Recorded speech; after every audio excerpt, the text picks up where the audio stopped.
Thank you all for being here.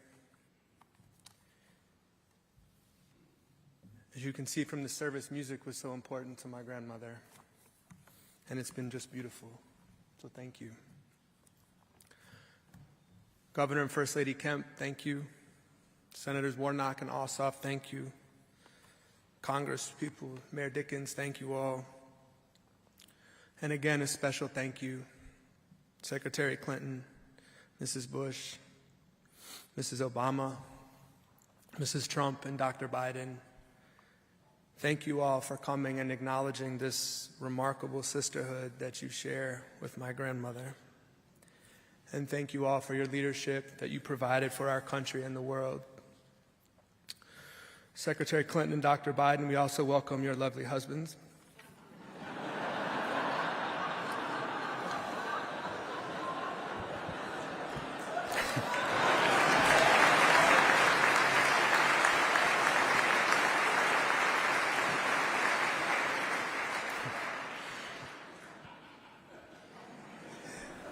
I mean,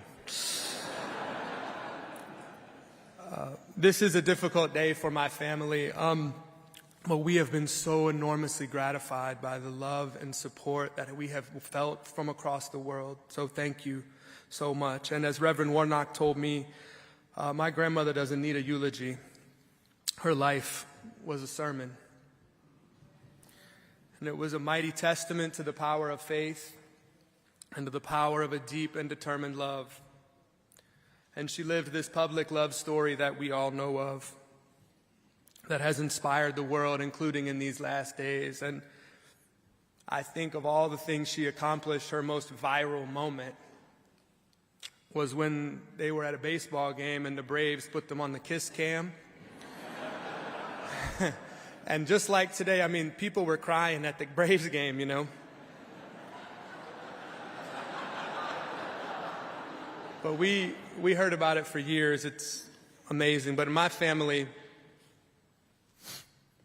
we all experienced those more private love stories. And she was my grandmother first. And she was like everyone else's grandmother in a lot of ways. Almost all of her recipes call for mayonnaise, for example. We all got cards from her on our birthdays, $20 bill in it. When I was 45, $20 bill. It's like, and she was so down to earth, y'all. It was amazing. And one of the stories we've been talking about in my family these last few days is we were on a family trip and we were on a flight on Delta from here to somewhere, and we were all sitting in the back of the airplane together, and it took off, and we looked over, my grandmother took out this Tupperware of pimento cheese and this loaf of bread, and she just started making sandwiches. And she gave it to all of us grandkids and everyone else, and then she just started giving them to other people on the plane. And people were sitting there like, Rosalynn Carter just made me this sandwich, you know? And they couldn't believe it, but she loved people. And she was a cool grandma. She was cool, like, she did Tai Chi with this sword. And if you want to see a 5-year-old boy be excited, they would come back, Dad, you know Mom Carter has a sword, you know? She once told me about this trip, Papa, that y'all took to Havana in the 50s. She said y'all went down there for the night and you didn't get a hotel room. And I said, what'd you do? She looked at me like, we danced. We slept on the plane.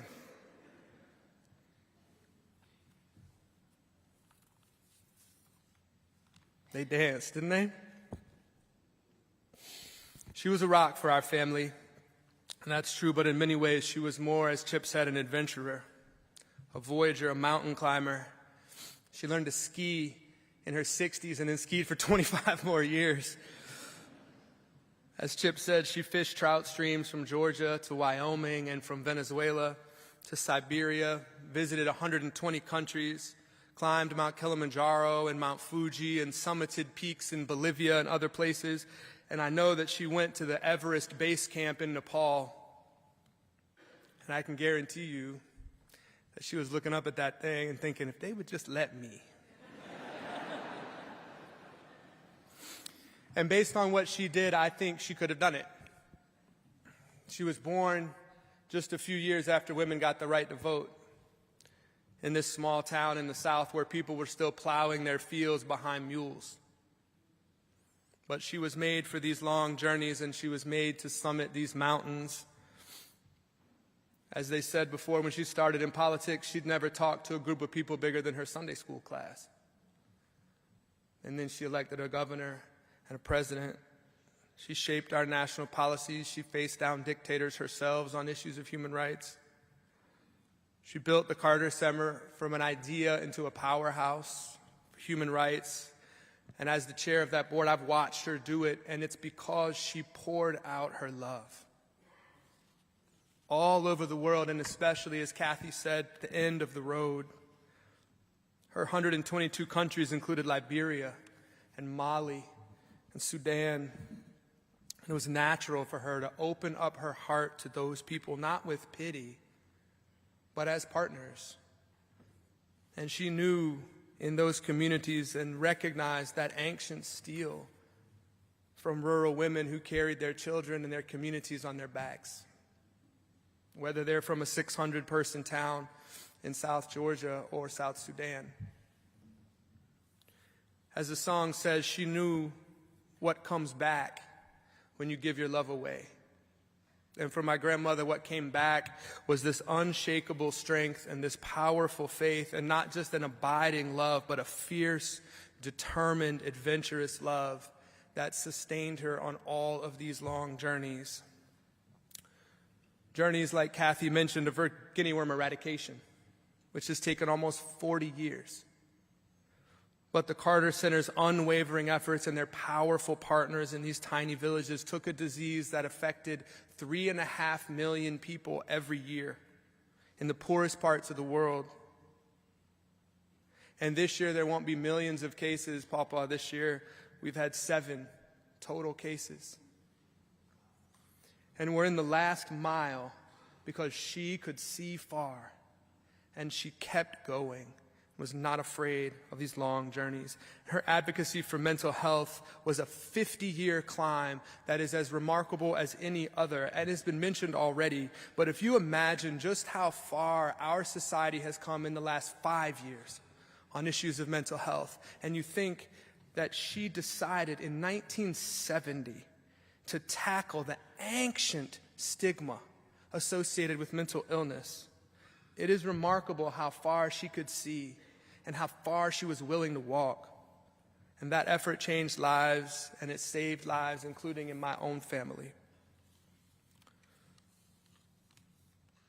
She was made for these long journeys. The Rosalynn Carter Institute helps caregivers because you can't journey alone. Even the Rosalynn Carter Butterfly Trail goes 3,000 gardens from Mexico to Canada, help monarch butterflies on their journeys. John Lewis once said that in all of his marches, he only really learned one thing: don't let them turn you around. That was my grandmother to a T. One of my last memories of her was in a hospital.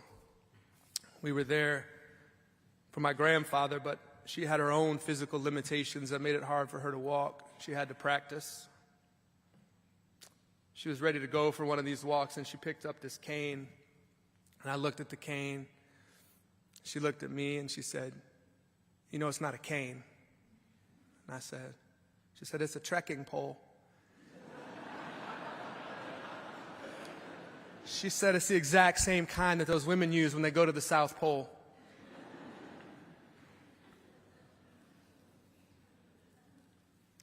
I watched her walk down that hall, that trekking pole, and I followed her.